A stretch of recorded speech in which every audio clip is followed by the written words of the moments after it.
Management trop hiérarchique, overdose de process, méthode gadget. Ces dernières années, le monde du travail en France semble faire face à un environnement désenchanté. À l'occasion du colloque de l'Express consacré aux méthodes de management et qui s'est tenu lundi 26 mai, on se demande comment changer les pratiques pour redonner du sens au travail. Je suis Charlotte Baris et vous écoutez L'entreprise de demain, une série originale de La Loupe, le podcast quotidien de l'Express, épisode 2, des jeunes loin des clichés. Nous sommes le 14 octobre 2020. La France fait face à la pandémie de Covid depuis près d'1 an. Le premier confinement a duré une bonne partie du printemps. Et ce soir-là, le président de la République vient d'annoncer l'instauration d'un couvre-feu. À nouveau, la vie sociale, les études, l'insertion des jeunes notamment sont perturbées. C'est dur d'avoir 20 ans en 2020. C'est dur. Donc je donnerai jamais de leçons à nos jeunes. Parce que ce sont ceux qui, honnêtement, vivent un sacrifice terrible. Des examens annulés, de l'angoisse pour les formations, de l'angoisse pour trouver le premier job. Cette génération, elle est désormais sur le marché du travail. Et pour évoquer les conséquences de la crise du Covid sur la vie professionnelle des jeunes, j'ai fait appel à Laurent Berbon, rédacteur en chef de la rubrique Leadership de l'Express et en charge de ce grand colloque consacré au management. Bonjour Laurent. Bonjour Charlotte. Si on regarde les chiffres, comment ces difficultés des jeunes se sont illustrées à la sortie du Covid ? Bien, si on prend l'année 2020 par exemple, les jeunes qui venaient de finir leurs études ont récemment eu plus de mal à s'insérer sur le marché du travail. Alors, je vous donne quelques chiffres. 68% de ceux qui avaient fini leurs études entre 1 an et 4 ans plus tôt étaient en emploi. C'est 1 point de moins qu'en 2019. On a donc eu une hausse de la part des jeunes diplômés sans emploi sur cette période de 2020. Et en 2023, on avait toujours un taux de chômage dans cette catégorie de 14%. Laurent, ces difficultés d'insertion, elles s'accompagnent aussi de clichés qui collent à la peau de cette génération. Ah oui, il y en a pas mal. On entend beaucoup dire, j'imagine vous en avez entendu autour de vous, qu'ils ne veulent pas travailler, qu'ils sont difficiles à manager, qu'ils remettent en question les décisions et l'autorité des supérieurs, qu'ils ne se projettent pas non plus dans l'emploi. Alors, qu'en est-il en réalité ? La réponse dans cet épisode.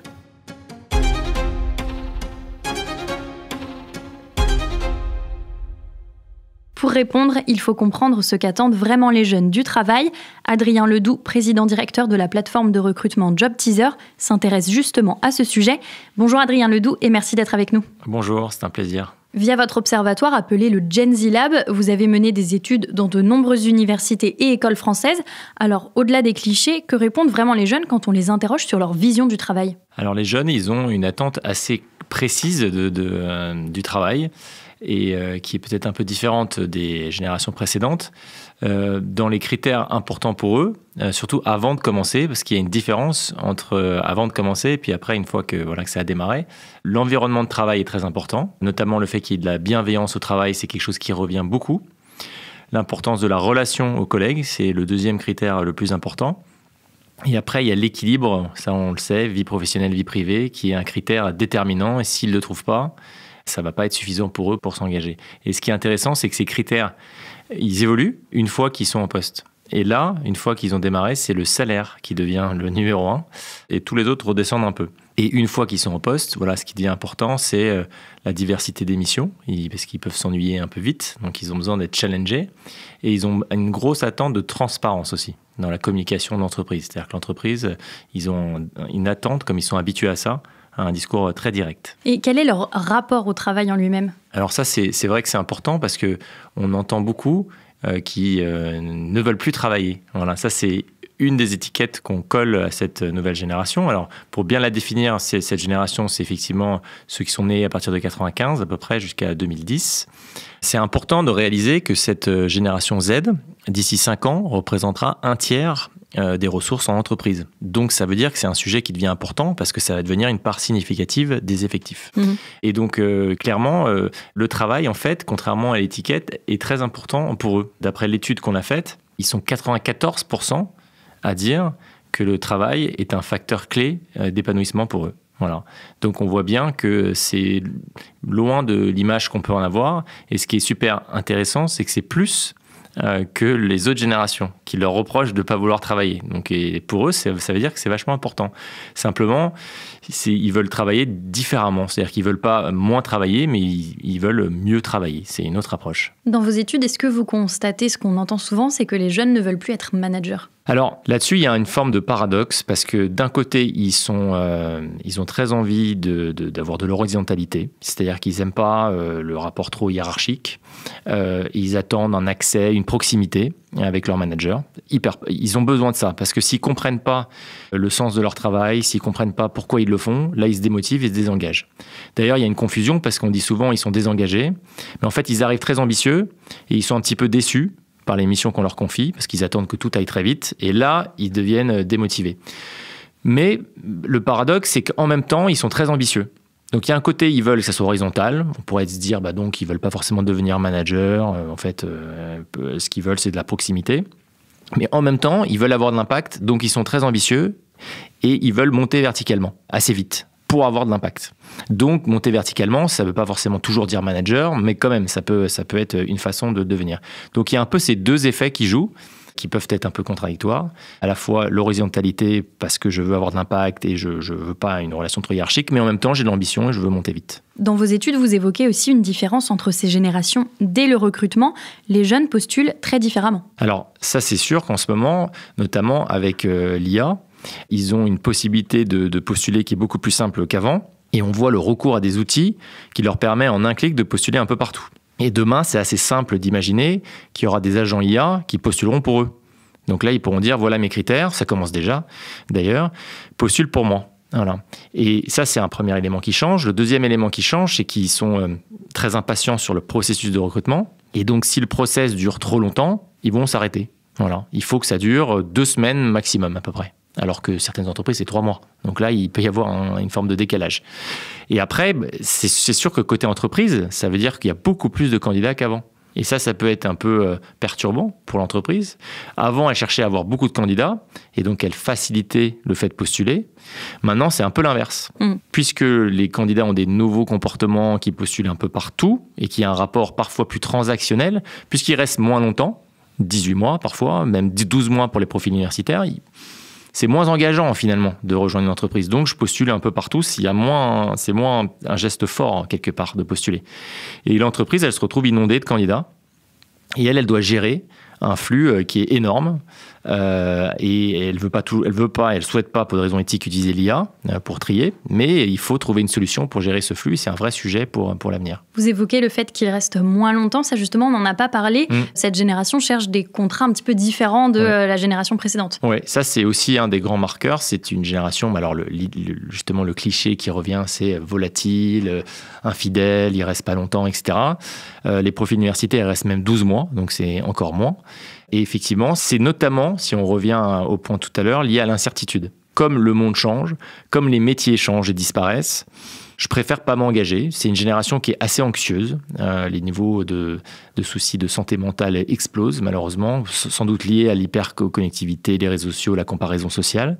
Et donc, comme je suis inquiet, je me projette pas trop. Comme le monde est incertain, je me projette pas trop. Donc 18 mois, pas plus, et c'est en chute constante. C'était 3 ans avant le Covid et 4-5 ans il y a une dizaine d'années. Je ne fais plus carrière dans une même entreprise. Et donc, la conséquence de ça, c'est sûr que pour l'entreprise, c'est compliqué parce que ça coûte cher de recruter et il faut maintenant intégrer que les gens ne vont pas rester forcément longtemps. Et effectivement, ça se matérialise aussi par les types de contrats. C'est-à-dire, le CDI reste quand même celui qui est le plus recherché, mais il y en a quand même 40% d'entre eux qui ne recherchent plus de CDI. Et ça, c'est aussi une tendance. Ça devient plus qu'un signal faible.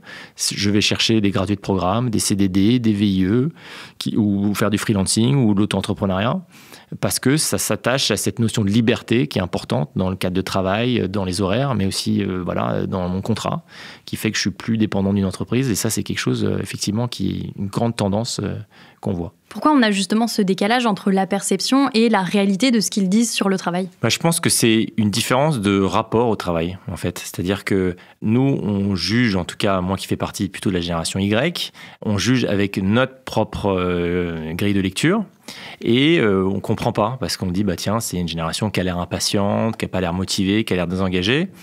Et comme on juge avec nos lunettes, finalement, on a une perception qui peut être erronée et on ne prend pas forcément en compte leur façon de voir les choses. Et donc, c'est ce décalage de perception qui explique, je pense, qu'il y a une image qui est un peu injustifiée et erronée, puisque en fait, c'est un peu tout le contraire. C'est une fois qu'ils sont mis dans les bonnes conditions, ils sont prêts à s'engager fortement. Par contre, si les conditions ne sont pas réunies, là, on tombe dans le côté désengagé, je m'ennuie, impatience qu'on peut reprocher à cette génération. Ces attentes très différentes entre cette génération et les générations précédentes, comment on l'explique, par quel contexte ? Alors, ce qui est intéressant, c'est de tout temps, il y a des différences de regard entre les générations, et ça remonte même à Socrate qui disait déjà que les jeunes étaient impertinents, n'écoutaient rien, etc.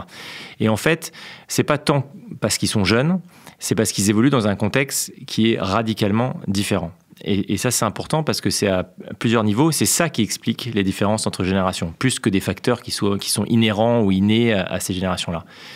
Donc, si on prend un peu de recul, il y a 2 éléments importants. Le premier, c'est qu'ils évoluent dans un monde qui est très incertain.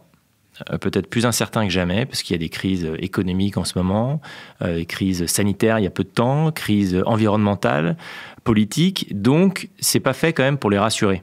Ça crée un climat d'anxiété qui est assez fort. Et à cela, il faut ajouter le fait qu'il y a une mutation technologique en ce moment qui est immense, notamment avec l'arrivée de l'IA. Et il faut savoir que ce qu'on leur apprend à l'école, à l'enseignement supérieur en tout cas, c'est qu'on leur dit les métiers de demain n'existent pas. Pour 80% des métiers de 2030 n'existent pas aujourd'hui. Ou on leur dit aussi tout ce que vous allez apprendre sera obsolète d'ici votre remise de diplôme. Donc c'est pas ultra rassurant. Donc par rapport à ça, ça crée en fait une forme d'anxiété, par exemple, qui s'explique après par un comportement volatile, par exemple. Et le deuxième élément important, c'est que c'est la première génération 100% digitale native. Ça veut dire quoi ? Ça veut dire qu'ils sont nés avec Internet. Ils ont l'habitude d'avoir une abondance de contenu, que tout aille hyper vite, de zapper. Donc après, bah oui, forcément, ça crée une génération qui est plus impatiente. Puisqu'il y a l'habitude d'avoir l'information au bout de 5 secondes, 6 secondes, sinon je zappe. Donc après, quand j'arrive en entreprise, bah forcément, oui, je comprends pas si on m'a pas donné une mission ultra captivante dès le premier jour. Si je m'ennuie, je le montre et je l'exprime. Et ça, c'est nouveau et c'est ce contexte très différent qui explique ces différences entre générations. Est-ce que ces constats ils sont spécifiques à la France ou est-ce qu'on l'observe ailleurs, notamment chez nos voisins européens ? Alors, nous, notre spécificité, c'est qu'on a intégré notre plateforme carrière directement dans les écoles et universités. Donc, ça veut dire dans l'intranet, à côté des cours, des notes, des événements de l'école. Et c'est là où se connectent les étudiants de manière quotidienne. Et on a intégré 800 écoles et universités à travers l'Europe, en Espagne, en Italie, Benelux, Scandinavie, Allemagne et France et Angleterre. Donc, ça nous permet, nous, d'avoir une vue hyper globale et de voir les différences qu'il peut y avoir entre géographie, côté candidat comme côté entreprise. Nous, l'étude, on l'a fait auprès de 5000 étudiants. Donc, il y a 5000 étudiants qui ont répondu, donc, et 600 recruteurs. Donc, elle est très représentative. Et on voit quand même une forme d'uniformité dans les réponses. Donc, il n'y a pas de grosse différence. Par contre, ce qui détermine le comportement, c'est aussi le contexte du marché du travail. C'est-à-dire que dans des marchés comme l'Allemagne, qui pendant longtemps était très pénurique, là l'économie ralentit depuis quelques années maintenant, mais il y a quand même une difficulté de recrutement qui est énorme en Allemagne. Donc, les étudiants ont plus, disons, le rapport de force est favorable. Donc, ils sont plus exigeants, ils peuvent plus partir, plus vite de leur stage si ça leur plaît pas, demander plus en entretien. Donc, plutôt que ça soit dicté par une nationalité haute, c'est plutôt lié au contexte du marché du travail, où en Europe du Sud, c'est beaucoup plus dur, le taux de chômage des jeunes est plus élevé, donc ils sont moins à même de demander, de pousser leurs exigences, alors qu'effectivement, dans les pays nordiques ou l'Allemagne, là où c'est difficile de recruter, eh ben, les jeunes, peut-être, osent plus demander des choses parce qu'ils sont en position de force. Mais c'est un peu en train de s'inverser avec un contexte économique qui est un peu ralenti en ce moment. Une fois qu'on a fait ce constat, quelles sont les solutions pour faire mieux coïncider ces différentes générations et leurs attentes au travail, à l'avenir notamment ? Alors, je pense que l'intergénérationnel, il est hyper important puisque aujourd'hui, dans une entreprise, il y a 4 générations qui coexistent. Donc, des baby-boomers jusqu'à la génération X. Donc, ça, c'est entre 65 et 80. Génération Y, c'est à partir des années 80. Et après, génération Z et bientôt, enfin pas tout de suite, mais génération alpha. Donc c'est un sujet clé. Il y a plusieurs façons de le traiter. Le premier, c'est il faut voir sa culture d'entreprise, voir si elle prend ça en compte, le côté bienveillant, d'écoute mutuelle. Il faut aussi, entre guillemets, évangéliser, je veux dire, le comité de direction, parce que si ça part pas d'en haut, ça n'aura pas d'impact sur les collaborateurs. Et après, il y a le moment critique, c'est l'onboarding. Parce que c'est le moment où on essaye de sensibiliser les nouveaux arrivants sur les différences qu'il peut y avoir entre générations, former les managers à gérer des profils qui ne sont pas comme eux et de ne pas chercher forcément à les changer et de voir ça comme plutôt une source d'opportunité. Et le dernier élément qu'on encourage, c'est le mentoring. C'est qu'il y ait des binômes entre générations différentes pour qu'il y ait une forme de coaching, parce que les deux ont à s'apprendre mutuellement. Et ça, c'est vraiment très riche. Prendre tout cela en compte, Adrien Ledoux, c'est donc important pour l'entreprise de demain. Je pense que ce qui est important, c'est j'ai essayé d'insister sur les clichés, ceux qui sont vrais, ceux qui sont faux. Il y en a un qui est faux autour de « j'ai pas envie de travailler ». On a vu qu'au contraire, ils veulent s'engager. Il y en a un autour du fait dont on vient de parler qui sont très volatiles et ça, c'est une réalité. Et puis après, il y a le côté qui est important aussi, qu'on peut aborder sur la difficulté de les manager. Il y a pas mal de managers, d'après l'étude qu'on a faite, c'est 54% quand même qui disent qu'ils sont plus durs à manager qu'avant. Voilà. Et donc là, il y a un vrai effort à faire parce que on voit que si on les met dans les bonnes conditions, ils peuvent être un acteur de transformation pour l'entreprise. Par contre, si c'est pas le cas, si on reste sur ses principes, sur sa façon de faire, et moi, j'étais pas comme ça, donc voilà, je bouge pas, là, ça peut générer des blocages.